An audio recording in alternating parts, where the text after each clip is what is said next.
UConn reigned and repeated. You're Locked On UConn.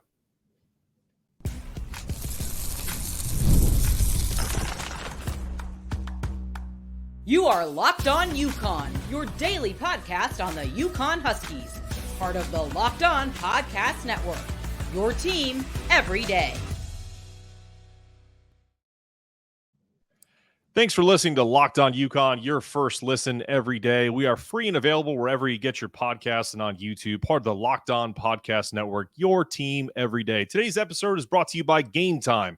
Download the Game Time app, create an account, and use the code LOCKEDONCollege for $20 off your first purchase. Well, back-to-back national champions, our sixth title in program history, in an era where coaches are trying to figure out how to keep talent. UConn loses their top five players, reloads, reigns, and repeats. Enter our guest today, UConn alum and the father of TikTok's first family, a star in the D'Amelia Show. Marc, we haven't had a lot of time to process what just happened, but how are you celebrating back-to-back titles? Or the better question would be, how do you plan on celebrating?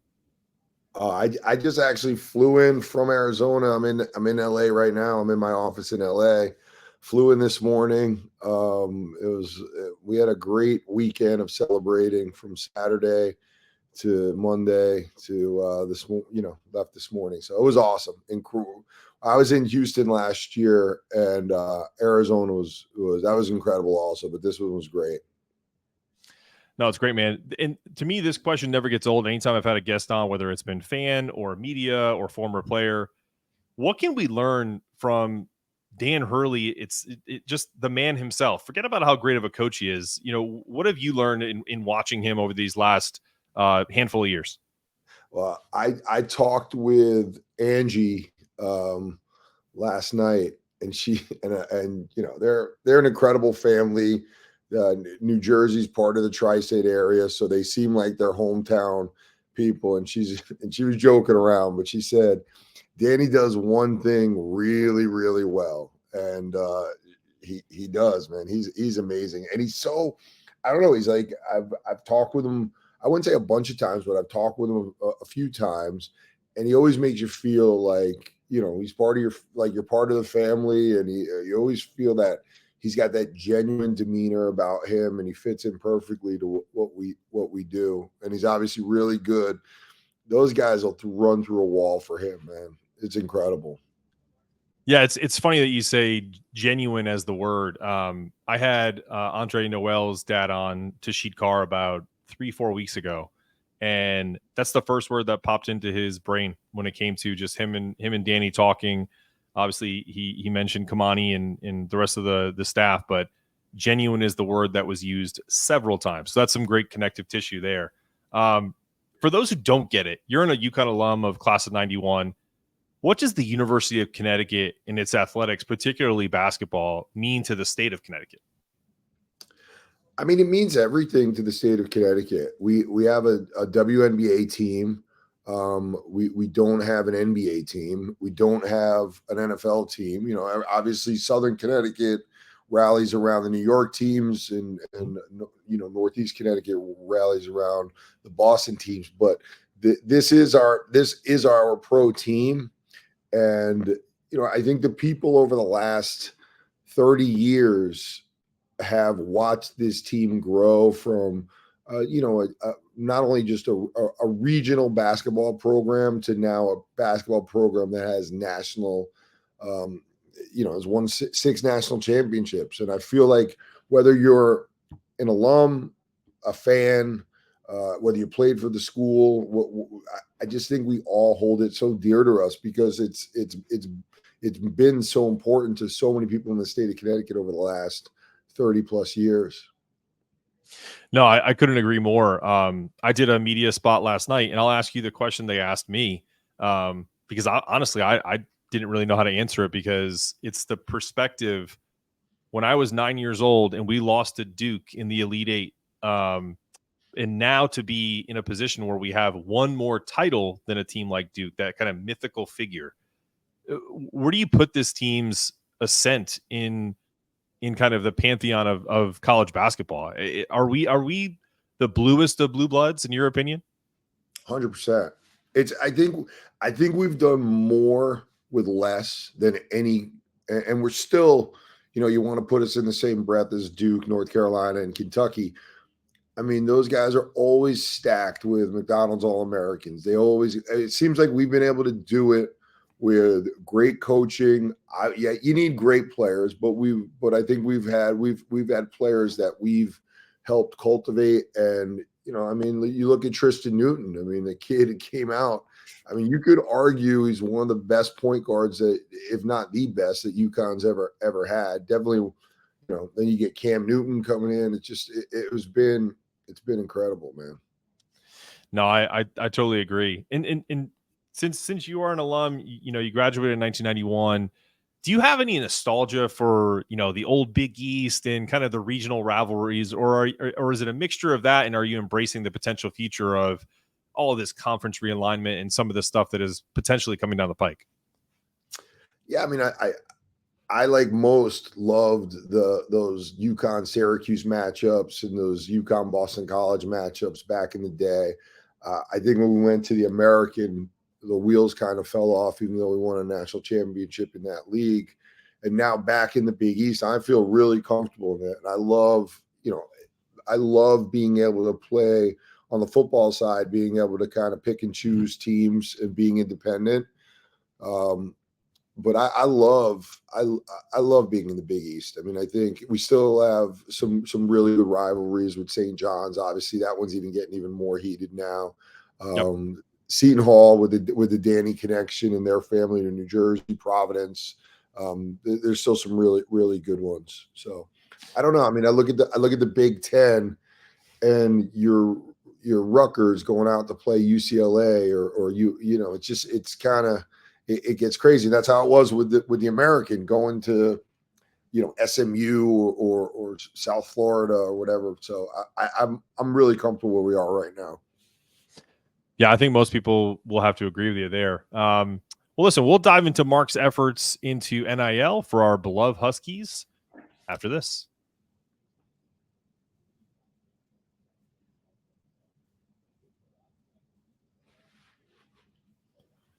It's playoff time in the NBA and NHL. Baseball's in full swing, and FanDuel is your place to bet on every game. Right now, new customers get $150 in bonus bets guaranteed. That's $150, win or lose. Bet on everything from slap shots to home runs to slam dunks, all in one app that is safe, secure, and easy to use. What are you waiting for? Visit FanDuel.com/lockedon and make your first bet an automatic win. FanDuel, America's #1 sportsbook. All right, Marc, you're obviously very connected in the NIL. For those that are been living under a rock, NIL is name, image, and likeness. There's tons of folks who hate it. Some love it. I'm sure there's some in between. We could have any topic in the world, and there will be people who love it, hate it, and there's very few in between with it. Explain what you're doing and the efforts your organization is looking to make at UConn with NIL.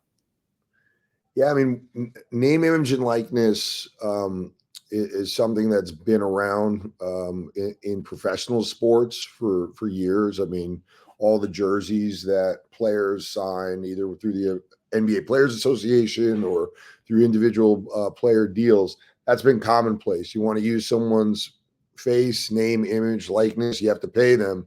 And for years, college sports, that money never went in the students' pockets, the student athletes' pockets. So that changed.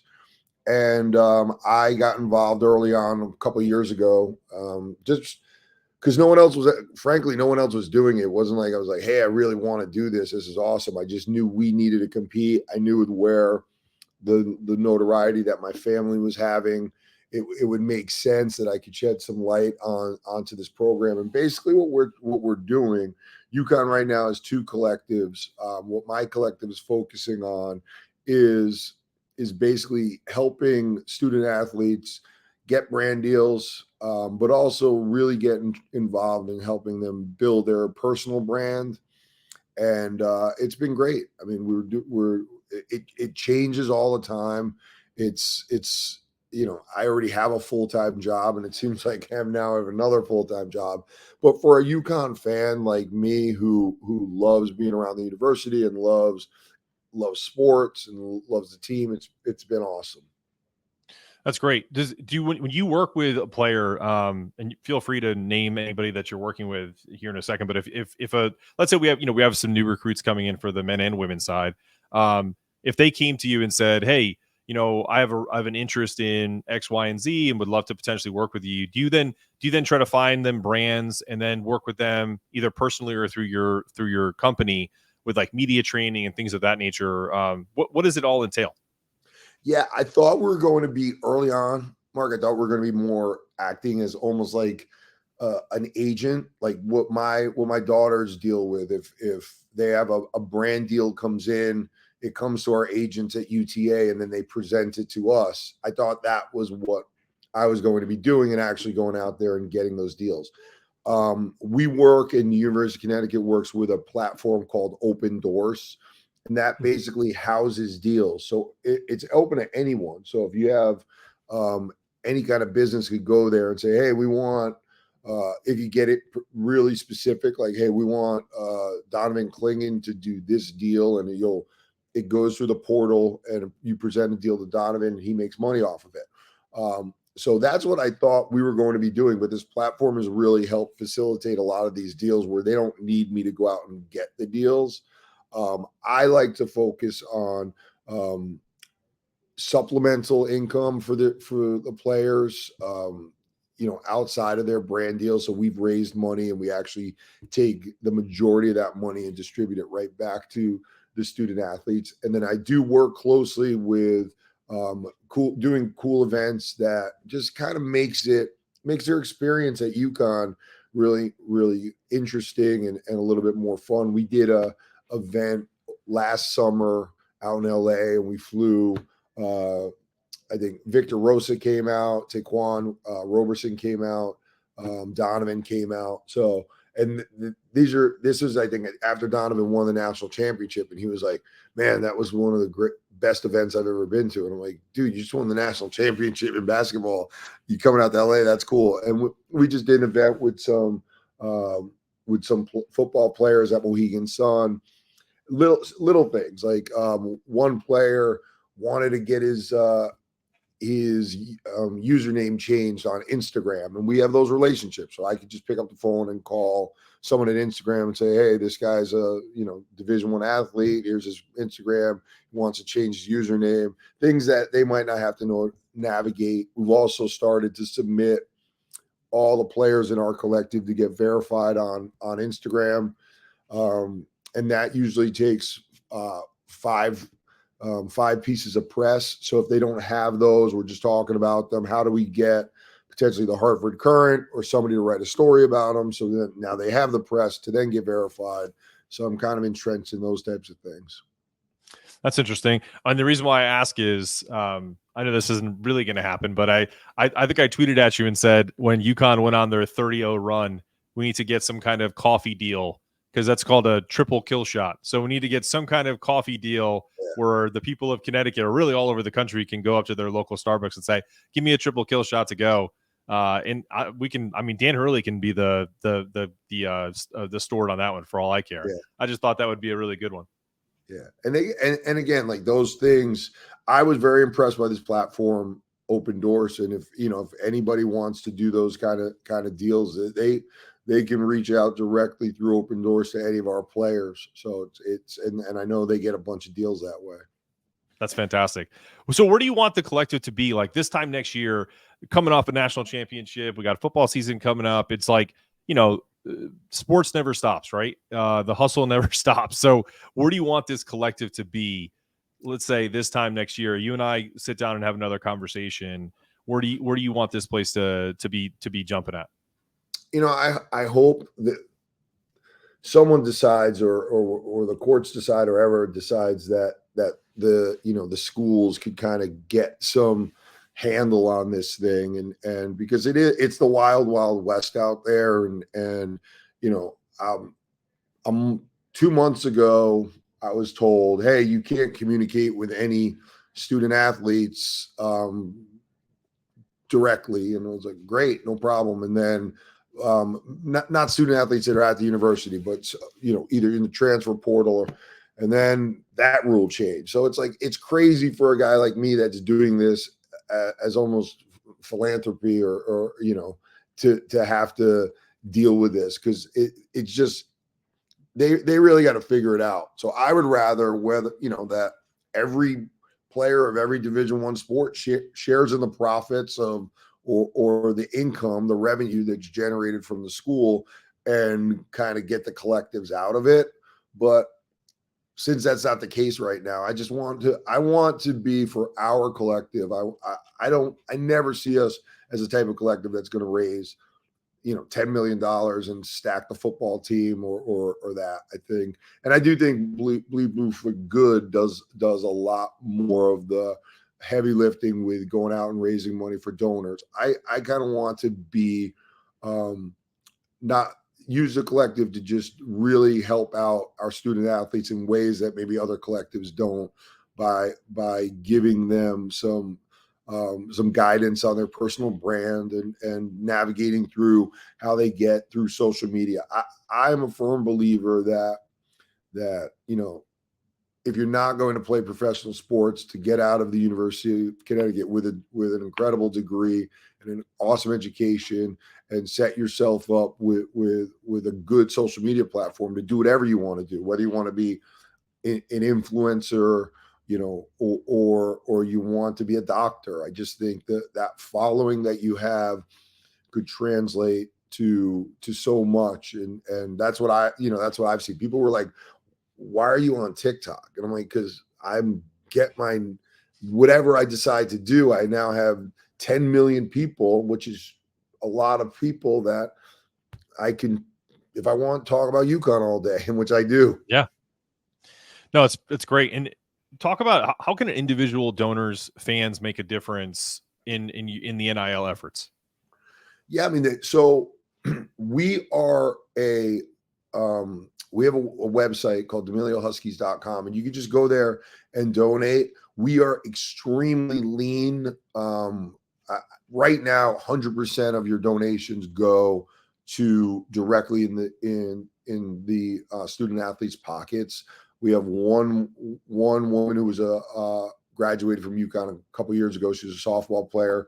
She is kind of like manages the collective for me. We have one person who is has experience with NCAA, and I put in, I offset a lot of the expenses. So every dollar, so if someone puts in $5 into the collective, and we have a monthly subscription, that $5 will get into a student athlete's pocket. That's fantastic. Well, I'm not asking you this question specifically, Mark, but this is more for the listeners. But are you watching Fox Sports or ESPN on your TV all day? Have to turn on the volume with all that shouting? Make the switch to Locked On Sports Today, a free 24/7 sports streaming channel program for you every day to bring you the biggest stories about all the streaming. Locked On Sports Today brings you can't miss analysis, opinions, and news, streaming 24/7 on YouTube or the free Amazon Fire TV channels app, part of the Locked On Podcast Network. Your team every day. I have to make sure I don't yell that ad because it would go against what we're talking about, right? Well, listen, we've talked about NIL, celebrating championships. We'll dive back into this Husky run. Plus, let's talk about Mark and his reality show with his family after this.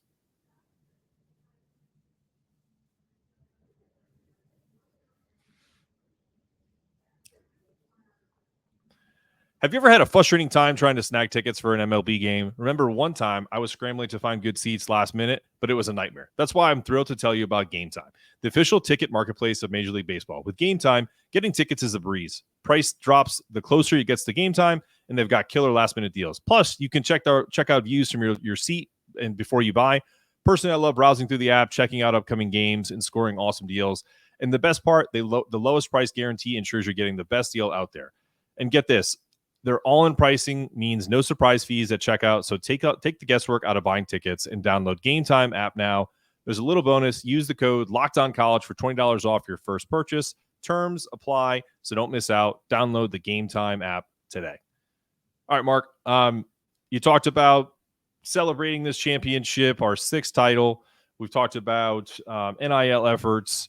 Tell me a little bit about some of the players that you got involved in this. I've seen some of the pictures on social media, some of these events you do. My favorite all time, I had him on the show. He did a nice 10-minute segment with us right before the Big East tournament, and once the NCAA the pairings were kind of brought out in the bracket.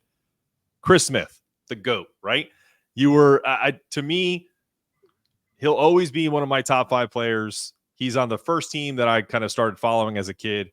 Talk about your relationship with him and other players that are entrenched in these efforts for UConn. Yeah, I knew Chris while I was we entered the university. I'm a little bit older than he is, but we both came in at the same time. I went to community college in Norwalk for 2 years, and Chris is from Bridgeport. I'm from Norwalk, so we're two cities pretty close to each other.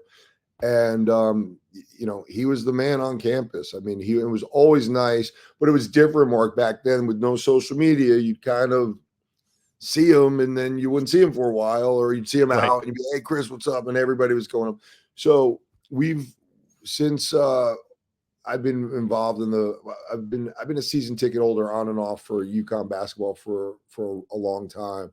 But recently, we've just kind of reconnected through Ted Woodward, who's actually, one of the associate athletic directors up there. It was like, you got to connect with Chris, and we've had a blast. And there's been this disconnect, and it's no one's fault, but just I think between the players, the past players kind of hang together. The alumni and the trustees and the donors kind of hang together, and the fans kind of hang together. And we're starting to see more things where we're combining all of them. And it's really built this camaraderie lately that it's been awesome. But he's the best. I mean, he is, he's like one of the Beatles for when he's in Connecticut. And yeah. I was just with him at the game. We sat next to each other, and never says no to a picture, to a fan. He's such a class act.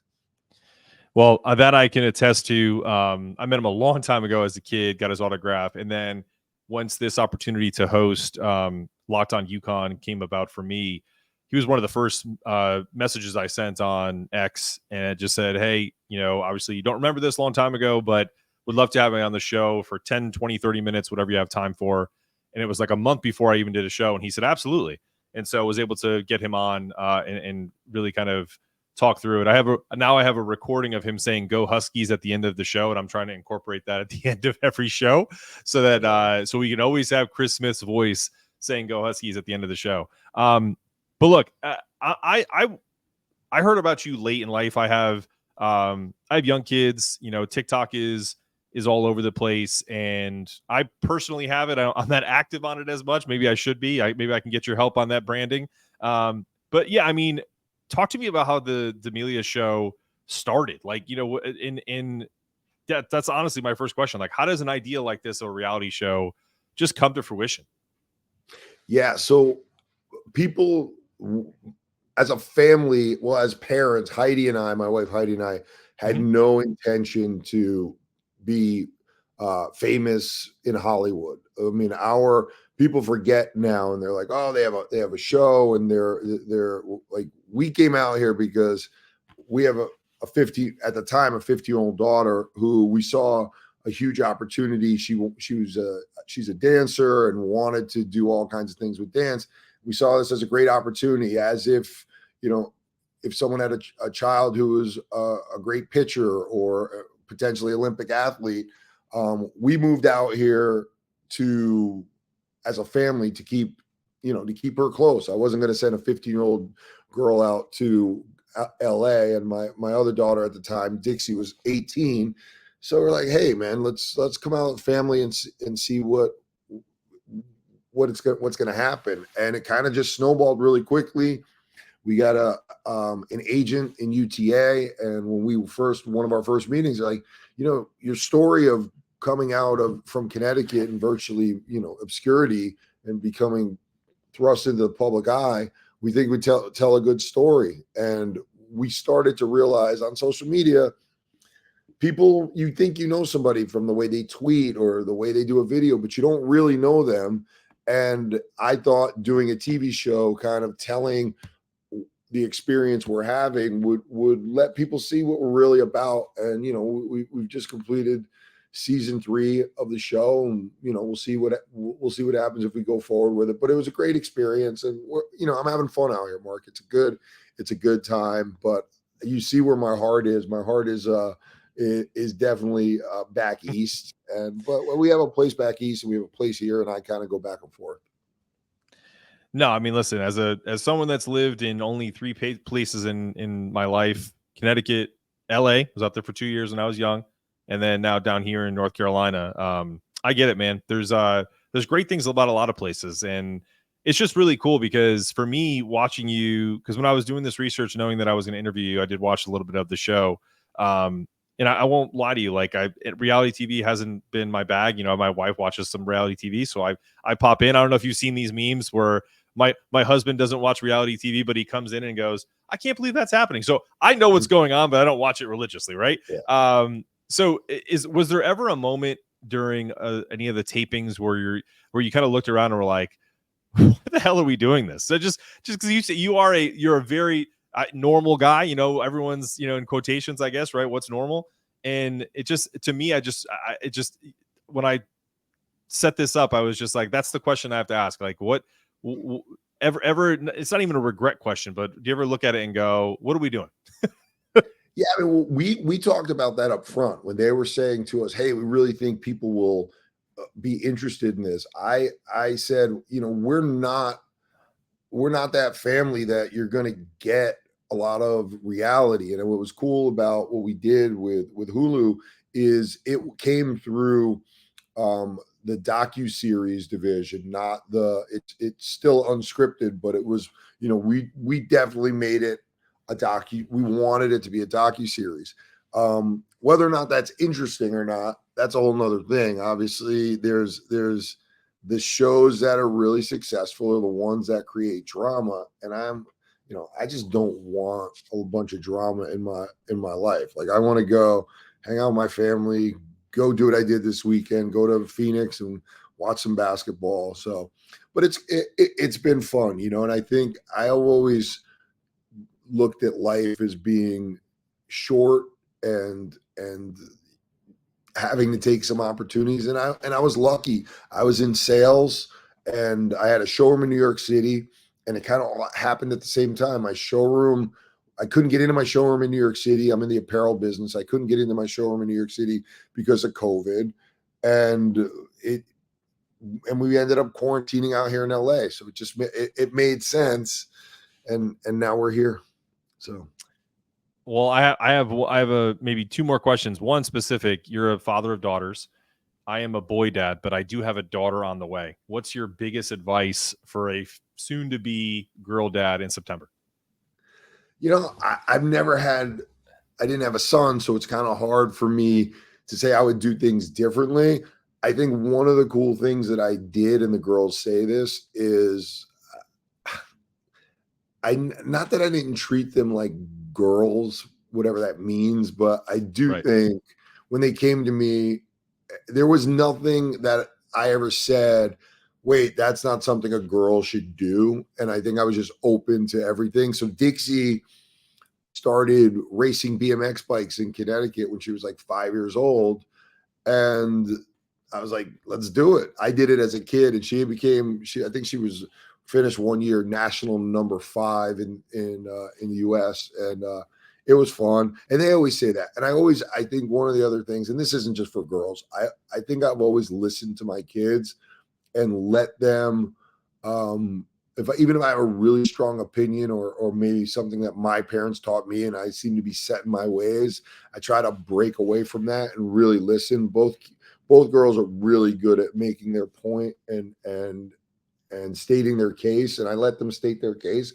And I think if they do a good job, like the whole move to California was them stating their case. They're like, exactly what I said. "Dad, you can't get into your office in New York City. It's where would you rather quarantine, in Norwalk, Connecticut, or in Los Angeles? And it'll be a fun adventure." And I was like, "Yeah, all right, let's go. It's fun." So, no, it makes a total sense. Last question: what do you say to Kentucky fans that want to steal Dan Hurley from us? I want to say a lot of things to them. I mean, he said it himself last night. Like, there's a definite, from Massachusetts to New Jersey. I mean, I even throw Philly in there. There's a type of person that I think Dan Hurley is that guy, and I don't think he would fit in over there. I don't think their family would fit in over there. They're East Coast, Northeast guys, Jersey family, incredible family, and they're not. They're not getting them. I don't see any way. Like, I think it would be a step down, and I'll say that publicly. We do so much more with less, and look, I went to Kansas this, I guess it was this past season. I don't know if it was this year or if it was probably January. It was that place was insane, man. It was unbelievable. Like, going to Allen Fieldhouse and seeing, but you're in Lawrence, Kansas. You got no offense to Lawrence, Kansas, but he's got Boston, New York City. It's his family, his roots. So I don't see him going anywhere. Well, I couldn't agree with you more there. And I hope he gets I hope we pay him, and I hope he gets a big payday because he deserves it. And I think Ned Lamont was up there as a governor, loved being in the limelight. So pony up some money for the University of Connecticut, because they've brought so much incredible. They've been incredible for the state, and I think we got to take care of the University of Connecticut. So, absolutely, stay on with me as I take us out here. Appreciate you, Mark. Locked On has launched the first ever national sports 24/7 streaming channel on YouTube, and now it's also available on Amazon Fire TV and the free Fire TV channels app. Locked On Sports Today is here for you 24/7. Find Locked On Sports Today now and available free on the Fire TV channels app. Well, this has been another episode of Locked On UConn. Remember to stay locked in, stay connected, make sure your toughness meter is always rising, and as always, go Huskies.